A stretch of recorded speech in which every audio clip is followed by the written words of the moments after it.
Hello and welcome to day 2 of Eagle Golf's one-way training.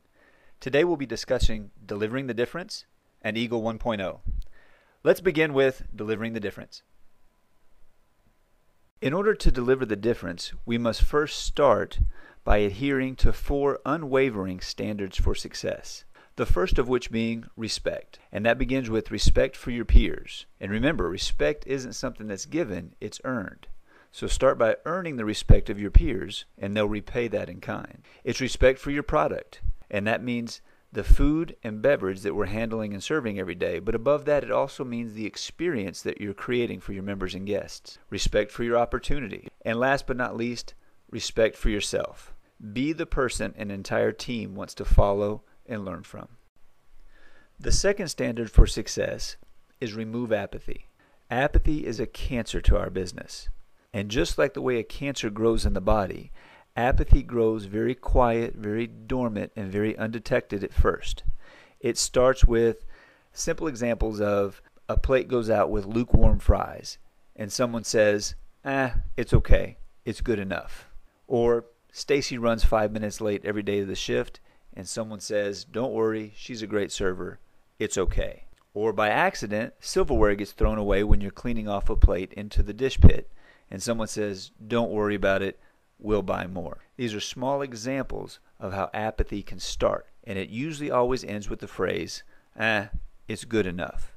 Well, good enough never is. So what you have to ask yourself is, am I ignoring it or am I removing it? The third standard for success is follow through.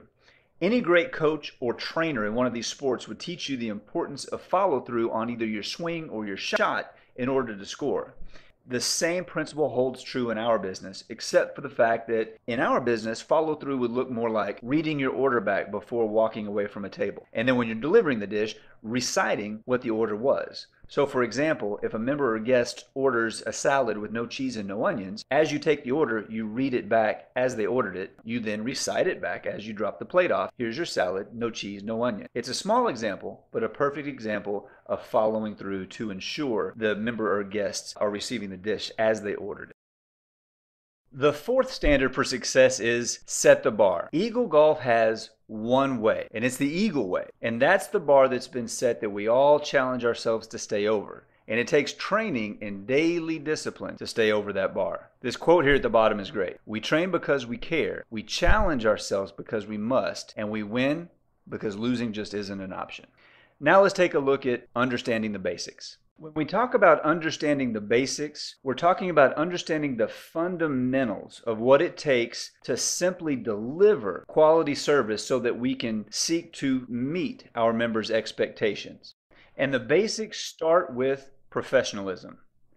Just like any great performer, the second you walk out of the kitchen, whether it's through a set of doors or from behind a curtain, or you're simply walking out of the opening that separates the back of the house from the front of the house, the second your feet hit the floor, we have to understand that just like a performer on stage, we have to have our best face on and put our best foot forward every time we step out there. At any given time, there could be 50 people or more dining in the dining room. And so if it's 50 people, that's potentially 100 set of eyes, or 100 eyes, I should say, that are looking at us and evaluating everything that we do. So let's talk about what professionalism is. Professionalism is smiles. The first thing we do when we make eye contact with someone is we offer a genuine smile.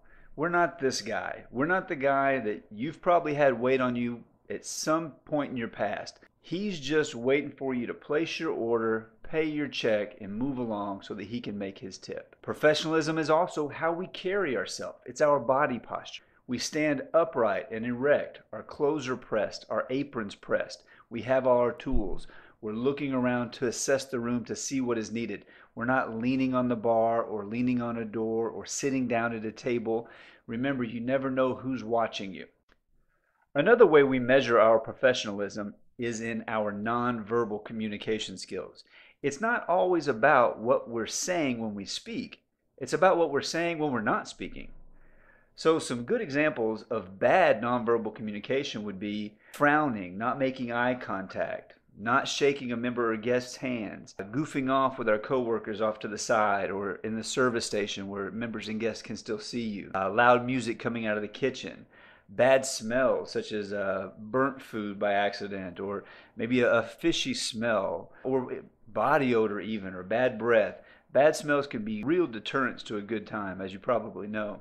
Another example would be if it's too hot or too cold inside the restaurant, or bugs in the dining room, or sticky spots on the tables or chairs or bar top because they didn't get wiped off. Or one of the worst ones could be the smell of smoke. If you have a smoking section outside and the door gets left open too long and the smoke smell or actual smoke makes its way into the dining room, that smell can be very offensive. So it's not always about what we're saying. Sometimes it's about what we're not saying that dictates the mood and the experience. So we always have to be cognizant of our nonverbal communication.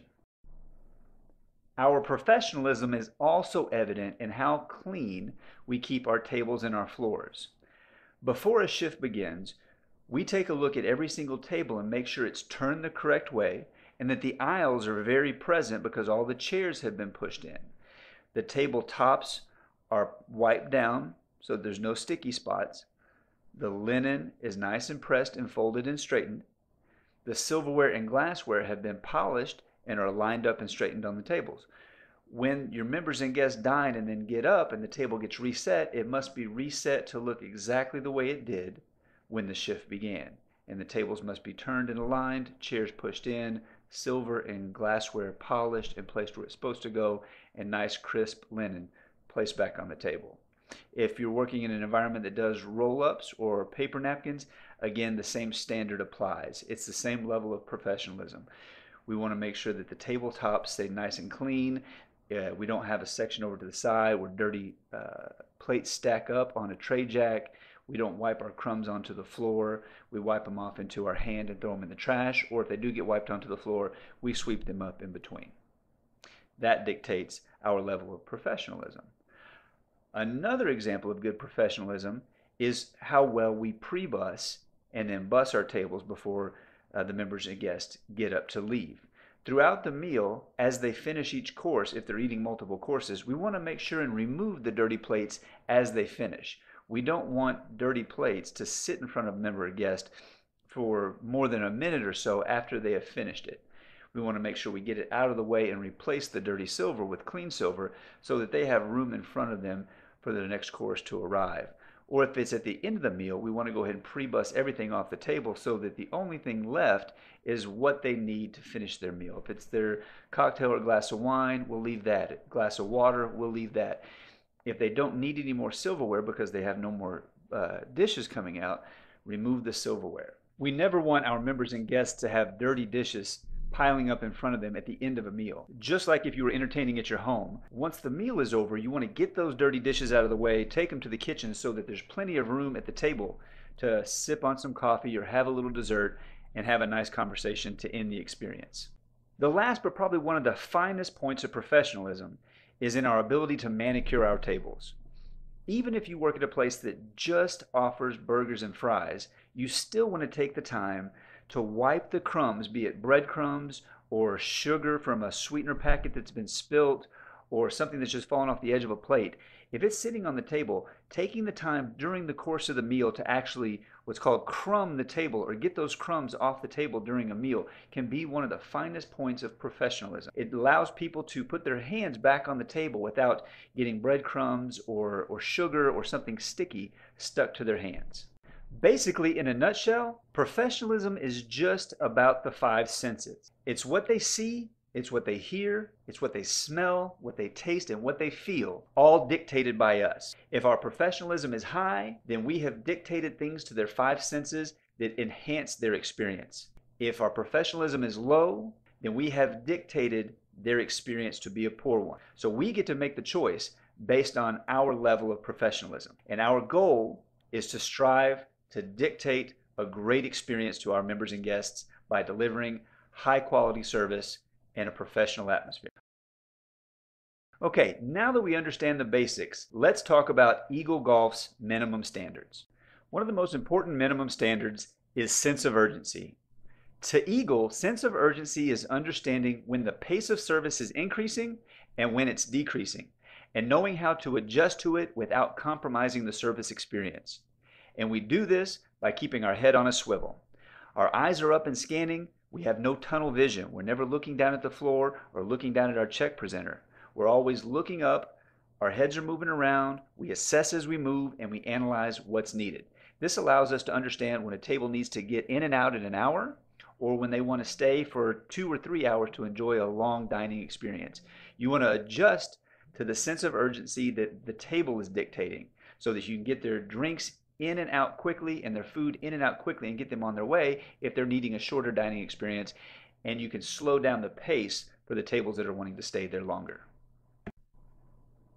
Another minimum standard is product knowledge, and that's the basic knowledge of the food and beverage you serve at your club. So real quick, let's go through a general food quiz. Can you tell me the difference in these pictures? Which is a New York strip, which is a sirloin, which is a ribeye, and which is a filet? We'll give you a couple seconds and see if you can identify them, and then we'll show you the answer. If you said the first one was a sirloin, you were correct. The second one is a ribeye, third is a New York strip, and the fourth is a filet. The difference in the four is pretty complex. A sirloin is a tougher, thinner, a little bit grainier cut of meat. You can generally cook it up to about a medium. Beyond that, it gets pretty tough. And for the most part, you're going to sell it for a little less money. The ribeye is a highly marbleized piece of meat. You can see the red and the white coloration in there. The white is fat, and that extra fat adds a lot of flavor to the cut of meat. So as it cooks up, the juices from the fat work their way through the meat and give it a lot of flavor. The New York strip has a good layer of fat, but it's only down one side, and it's generally a thick cut of meat, thicker towards the rim that has the fat on it. When that piece of meat cooks up, just like with the ribeye, a lot of flavor is pulled through from the fat. And the last one, the filet, is a very tender cut of meat that comes off what's called the tenderloin. That's a very unused muscle on a cow, so that meat is going to be pretty tender. And usually the fillets are large cuts off the center of that tenderloin. How about this one? What is a vinaigrette? Go ahead and hit pause on the video real quick and explain to your trainer what a vinaigrette is. Now, if you said a vinaigrette was an emulsion of oil and vinegar, you're correct. Literally, all you do to make a vinaigrette is take vinegar, be it flavored or not, combine it with herbs, spices, or whatever you want to use to make your vinaigrette, and blend it slowly or emulsify it with oil, and that gives you a vinaigrette. Can you tell me what's the difference between something that's grilled and something that's sautéed? Well, if you said something that was grilled was something that was actually cooked on a grill, and something that was sautéed was cooked in a pan on a range, then you're correct. There's actually quite a bit of difference in the two cooking methods, though.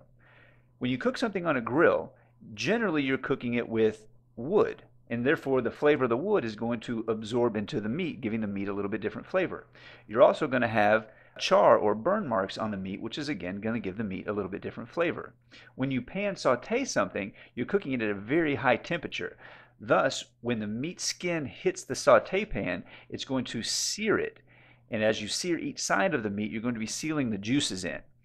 So something that is sauteed is generally going to be a little juicier than something that has been grilled. If you've ever cooked something on a grill, you've probably seen the juices drip out from underneath the piece of meat. This actually can cause the meat to be a little bit dry. To sum up, something grilled is probably going to have a little more flavor but has the potential to be a little drier. Something that is sauteed, on the other hand, will probably be far juicier and probably require a little more flavoring from additional spice or if it was cooked in a sauce.